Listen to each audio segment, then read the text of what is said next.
Hello students, আশা করছি তোমরা সকলেই ভালো আছো। তোমরা ক্লাস 8 এ পড়ো। তোমাদের দ্বিতীয় ইউনিট টেস্টের একটি সম্পূর্ণ সাজেশন ভিডিও নিয়ে চলে এসেছি ভূগোল বিষয়ের উপরে। এর আগের ভিডিওতে সেট 1 দিয়েছিলাম, যেখানে এই সমস্ত এমসিকিউগুলো ছিল। আজকে তোমাদের সেট 2 দেবো, যেখানে তোমাদের 2 মার্কসের সমস্ত প্রশ্ন থাকবে। তোমরা যারা নতুন, তোমরা চ্যানেল সাবস্ক্রাইব করে নিও। আর যারা আগের ভিডিওটা দেখোনি সেট 1, সেখানে সেই সমস্ত এমসিকিউগুলো দেখে নেবে। এখান থেকে অনেক প্রশ্ন তোমাদের পরীক্ষায় আসবে। চলো তোমাদের সেট 2 আজকে দেখে নাও। সেট 2 এ তোমাদের প্রথম প্রশ্ন আছে, নিরক্ষীয় শান্ত বলয় কাকে বলে?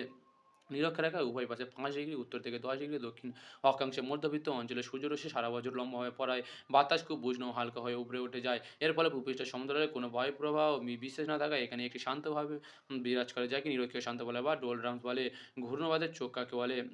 ক্রান্তীয় ঘূর্ণবাদের কেন্দ্রে 15 থেকে 20 কিলোমিটার ব্যাসের একটি অঞ্চল থাকে, যেখানে বায়ুর নিম্নমুখী গমনের জন্য কোনো মেঘ সৃষ্টি হয় না। এই কেন্দ্রভাগে আকাশ মেঘমুক্ত এবং বাতাস শান্ত থাকে, যাকে ঘূর্ণবাদের চক্ষু বা আই অফ দ্য সাইক্লোন বলা হয়।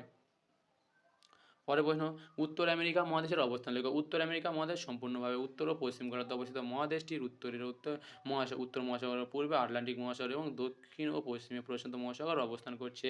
ফার শিল্প কি?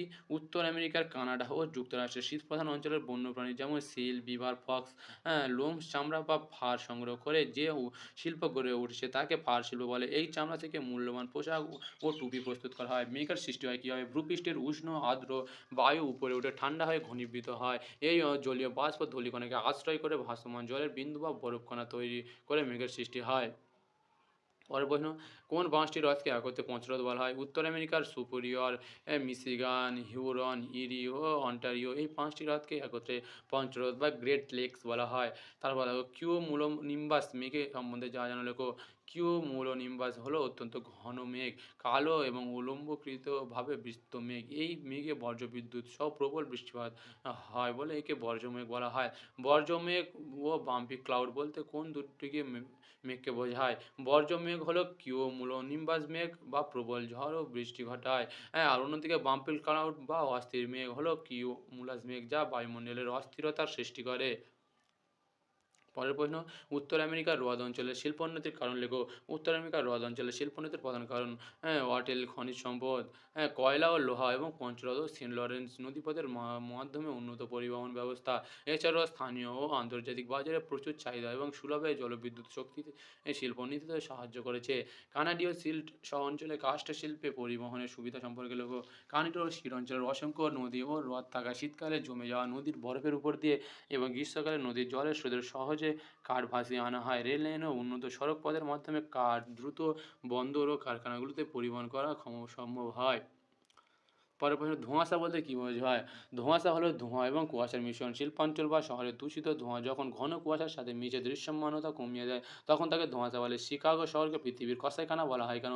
যুক্তরাষ্ট্রের শিকাগো শহরটি প্রেরি তৃণভূমি অঞ্চলের নিকটবর্তী হয়, সেখানে গবাদি পশু পালন খুব উন্নত। এই শহরে পশু উম, জবাই, মাংস প্রক্রিয়াকরণ এবং মাংসের টিনজাতকরণ শিল্প বিশ্বের মধ্যে সবচেয়ে উন্নত বলে একে পৃথিবীর কসাইখানা বলা হয়। কোন বায়ুকে তুষার ভক্ষক বলা হয় এবং কেন? এখন রকি পর্বতের পূর্ব ঢালে বেয়ে নেমে আসা উষ্ণ ও শুষ্ক চিনুক বায়ু স্থানীয়ভাবে তুষার ভক্ষক নামে পরিচিত। এই বায়ু অত্যন্ত উষ্ণ হওয়ায় দ্রুত তুষার গলিয়ে দেয়, তাই একে এই নামে রাখা হয়। তারপরের প্রশ্ন, ক্যাটাবেটিক বায়ু কাকে বলে? পর্বতের চূড়া বা ঢাল সংলগ্ন বায়ু রাতে খুব ঠান্ডা ও ভারী হয়ে অভিকর্ষে টানে যখন নিচের উপত্যকায় নেমে আসে, তখন তাকে ক্যাটাবেটিক বায়ু বলে। গ্র্যান্ড ক্যানিয়ন সম্বন্ধে যা জানা লোক। উত্তর আমেরিকায় কলোরাডো নদীতে অবস্থিত বিশ্বের গভীরতম ও দীর্ঘতম গিরিখাত হলো গ্র্যান্ড ক্যানিয়ন। এটি প্রায় 446 মিটার দীর্ঘ এবং 1600 মিটার বেশি গভীর, যা শুষ্ক মরু অঞ্চলে নদীখাতের ক্ষয়কার্যের ফলে সৃষ্ট হয়েছে। পরের প্রশ্ন, আপেক্ষিক আর্দ্রতা বলতে কী বোঝো? নির্দিষ্ট উষ্ণতা একটি নির্দিষ্ট পরিমাণ বায়ুতে যে পরিমাণ জলীয় বাষ্প থাকে এবং ওই একই উষ্ণতায় ওই বায়ুটিকে সম্পৃক্ত করতে যে পরিমাণ জলীয় বাষ্পের প্রয়োজন হয়, তাদের অনুপাতকে আপেক্ষিক আর্দ্রতা বলে। এটি শতাংশে প্রকাশ করা হয়। পরের প্রশ্ন দেখে নাও।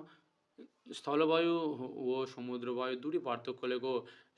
সমুদ্রবায়ু দিনের বেলায় সমুদ্র থেকে স্থলের দিকে প্রবাহিত হয়, কিন্তু স্থলবায়ু রাতের স্থল থেকে সমুদ্রের দিকে প্রবাহিত হয়। সমুদ্রবায়ুর প্রভাবে উপকূলীয় অঞ্চলে আবহাওয়া ঠান্ডা থাকে, কিন্তু স্থলবায়ুর প্রভাবে রাত ঠান্ডা হয়। শৈলোৎক্ষেপ বৃষ্টিপাত কাকে বলে?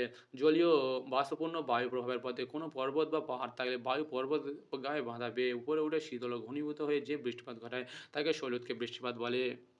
দেখো স্টুডেন্ট, আজকে সেট 2 দিলাম। পরের ভিডিওতে তোমাদের সেট 3 তে এই সমস্ত প্রশ্ন উত্তরগুলো দেবো।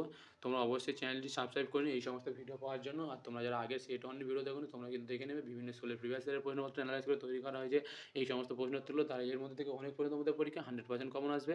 আর ভিডিও ভালো লাগে চ্যানেলটি সাবস্ক্রাইব করে নিও এবং একটি লাইক করে দিও। আর কমেন্টে জানিও তোমাদের ভিডিওটি কেমন লাগলো আর কোন ভিডিও আগে লাগবে। ধন্যবাদ।